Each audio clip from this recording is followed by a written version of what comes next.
Hello अस्सलाम वालेकुम दोस्तों, मेरा नाम मोहम्मद बाबर है और आज के इस लेक्चर में मैं आप लोगों को बताने जा रहा था कंपैरिजन ऑपरेटर। लेकिन कंपैरिजन ऑपरेटर को समझाने से पहले मैं आप लोगों को इफ़ एल्स और एल्स इफ स्टेटमेंट के बारे में बताता चलूँ, ताकि आप लोगों को नेक्स्ट जब हम कंपैरिजन में आप लोगों को बताऊँ कंपैरिजन ऑपरेटर के बारे में, तो आप लोगों को उसको समझने में मुश्किलात का सामना ना करना पड़े। तो सबसे पहले हम इस क्लास में जो है वो एल्स इफ और इफ़ एल्स स्टेटमेंट को पढ़ेंगे तफसील के साथ। तो सबसे पहले तो मैं अपनी PHP कोडिंग के अंदर आ जाता हूँ और अपना एक कोड लिखता हूँ। यहाँ पर मैं आगे इसको एक दफ़ा रिफ्रेश कर देता हूँ ताकि हमारा ब्राउज़र क्लीन हो जाए। अच्छा, तो इफ़ एल्स और एल्स इफ स्टेटमेंट्स बेसिकली क्या होती हैं। सबसे पहले तो मैं यहाँ पर इफ़ लिखता हूँ और इफ़ के लिए हम जो है दो राउंड ब्रैकेट्स इस्तेमाल करते हैं और उसके बाद दो कर्ली ब्रैकेट्स। ठीक है, इफ़ के बाद दो राउंड ब्रैकेट्स एंड उसके बाद दो कर्ली ब्रैकेट्स आती हैं। और ये जो कर्ली ब्रैकेट्स होती हैं, इनको लिखने का तरीका क्या होता है कि हम इनको नीचे ले जाते हैं और इस तरीके से हम इसको लिखते हैं। ठीक है, यानी कि इसके अंदर हम क्या लिखते हैं, कंडीशन डालते हैं हम अपनी। ठीक है, और इसके अंदर हम अपनी मटेरियल ऐड करते हैं। जो भी आपने इसमें मटेरियल या अपना जो भी चीज़ प्रिंट करवानी है वो आप इसमें ऐड करते हैं। तो कंडीशन क्या होती है बेसिकली, आप यहाँ पे अगर इसे कहते हैं कि अगर 5 इक्वल है 5 के, ये बेसिकली जो है ये है कंपैरिजन ऑपरेटर। लेकिन कंपैरिजन ऑपरेटर के ऊपर अभी मैं फोकस नहीं कर रहा, मैं अभी सिर्फ इफ एल्स और एल्स इफ स्टेटमेंट के ऊपर फोकस करता हूँ। मैं बाद में आप लोगों को इन ऑपरेटर्स के बारे में बताऊँगा। और अगर आपका मैथ अच्छा तो आप लोगों को वैसे भी इसी लेक्चर में समझ आ जाएगी इन ऑपरेटर्स की। तो मैंने इसको बोला कि अगर 5 इक्वल है 5 के, तो यहाँ पर एक मैसेज प्रिंट कर दो, यहाँ पर इको कर दो। क्या इको कर दो, यहाँ पर आप लिख दो this value is equal to 5। ठीक है, या एक ये मैसेज प्रिंट कर दो। तो जब मैं इसको रिफ्रेश करूँ, सेव करके यहाँ पर अगर रिफ्रेश करूँगा तो उसने कहा this value is equal to 5। लेकिन उसने पहले क्या किया कि आपका इस कंडीशन को चेक किया, उसे लगा कि ये कंडीशन सही है तो उसने इसको प्रिंट कर दिया। अगर ये आपका सही ना होती, कंडीशन सही नहीं होती, यानी कि 6 कभी भी इक्वल नहीं होता 5 के, तो ये सही नहीं है, तो वो इसको अपने ब्राउज़र में कुछ भी प्रिंट नहीं करवाएगा। लेकिन हम एक इफ़ देते हैं तो उसके अलावा हम एक एल्स भी ऐड करवाते हैं। एल्स क्या काम करता है, एल्स के अंदर हमें कंडीशन देनी नहीं पड़ती, सिर्फ हम दो कर्ली ब्रैकेट्स ऐड करते हैं इसके अंदर।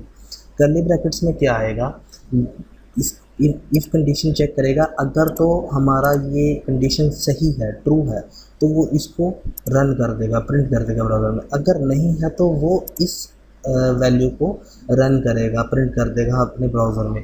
मैं यहाँ पे लिख देता हूँ इको this value is not equal to 5 और यहाँ पे आकर सेंड कर दो।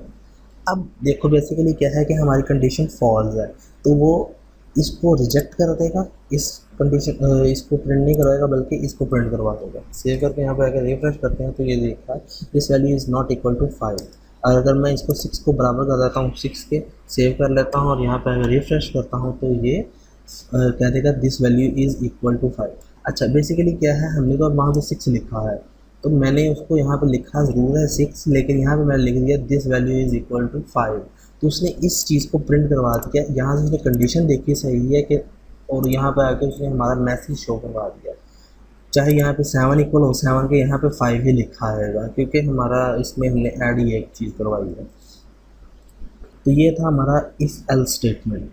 तो अब हम जो है एल्स इफ स्टेटमेंट भी इसमें ऐड करेंगे। एल्स इफ स्टेटमेंट हम बेसिकली एक से ज़्यादा कंडीशंस को ऐड करने के लिए इस्तेमाल करते हैं। तो एक से ज़्यादा कंडीशन को इस्तेमाल करने के लिए हम यहाँ पर पहले तो मैं एक दो वेरिएबल्स बना लेता हूँ, $a इक्वल टू, इसको मैं 20 वैल्यू साइन कर देता हूँ और एक $b को मैं वैल्यू कर देता हूँ 10 साइन कर देता हूँ।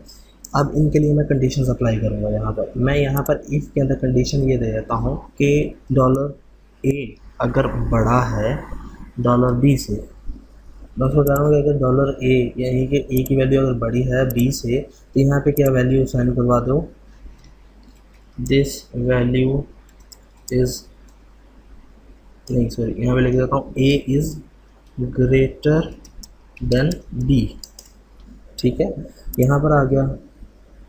और फिर मैं यहाँ पर एक चीज़ ऐड कराता हूँ कि अगर ऐसा नहीं है तो फिर क्या करो, यहाँ पर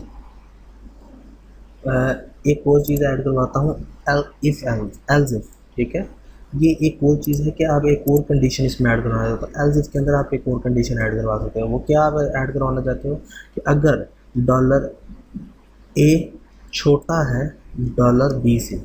यहाँ पे हमने कहा कि अगर डॉलर ए बड़ा है डॉलर बी से तो ये लिख दो कि A is greater than B. और अगर डॉलर ए छोटा है डॉलर बी से तो यहाँ पे लिख दो A is smaller than B.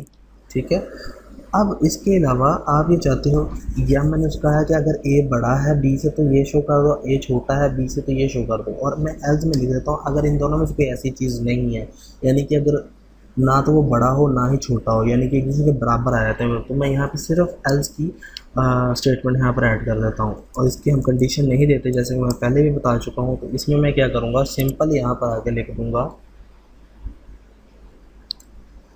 Eco, और इको के अंदर मैं लिख दूँगा A is equal to B. अभी बेसिकली जो हमारा अभी वो क्या चेक करेगा, पहले सबसे पहले तो वो चेक करेगा इस स्टेटमेंट को। अगर ये स्टेटमेंट उसको सही लगेगी तो वो ये प्रिंट करवा देगा। अगर उसको ये स्टेटमेंट सही नहीं लगेगी तो वो इस स्टेटमेंट पे आएगा। अगर उसको ये स्टेटमेंट सही लगेगी तो ये प्रिंट करवा देगा। अगर नहीं सही लगेगी तो वो इस स्टेटमेंट पे आ जाएगा। अगर ये भी स्टेटमेंट इसको पसंद नहीं आएगी, यानी कि इसके मुताबिक नहीं होगी, तो ऐसा पॉसिबल नहीं होगा। अगर दो फॉल्स हैं तो एक इनमें से एक ना एक तो राइट होगी ही होगी।